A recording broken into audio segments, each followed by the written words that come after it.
முப்பாத்தா மாமா என்ன குடிக்கார மாமா மறுபடியும் குடிக்க ஆரம்பிச்சிட்டாரா? இப்ப அக்கா நீ முப்பாத்தா அக்கா கடந்து ஒரே அழுத்திட்டு இருக்கிய வீடியோ போட்டுக்கிட்டு. வீடியோ பார்க்க எங்களுக்கு என்ன செய்ய முடியும்? ஏன் நீ உன் பிரச்சனையை நாங்க ஏதாவது பண்ண முடியுமா? ஏன்னா வீடியோவுக்கு ஒரு லைக் போட்டு ஒரு கமாண்ட வேணா தட்ட முடியும். ஆமா, உன் குடும்பத்து பிரச்சனையை உன் குடும்பத்துக்குள்ளே வச்சு நீ பேசிக்கிட்டேன்னா உனக்கு நல்லது. அதை விட்டுட்டு நீ வீடியோ போட்டேன்னா இப்படித்தான் நாரும் கூட கொஞ்சம் கழுவி ஊத்துவாங்க. வீவர்ஸ் போவது இப்ப இந்த மாதிரி இறங்க ஆரம்பிச்சிட்டிய. இந்த மாதிரி நான் சொல்லுதேன் கேளு.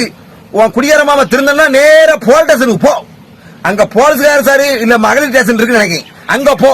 அங்க மகளிர் ஸ்டேஷனுக்கு போனா அங்க சரியான தீர்வு உங்களுக்கு கிடைக்கும். நீ அதை விட்டு வியூவர்ஸுக்காக ஆசைப்பட்டு நீ வீடியோ போடு. நீயும் இதே ஐடியில தான் வீடியோ போடுத, அந்த குடியார மாமாவும் இதே ஐடியில தான் வீடியோ போடுதாவ. ரெண்டு பேரும் இப்ப நாடகம் ஆட ஆரம்பிச்சிட்டீங்க. வியூவர்ஸுக்காக நடத்துங்க நல்லா போவோம் இது வியூவர்ஸ்.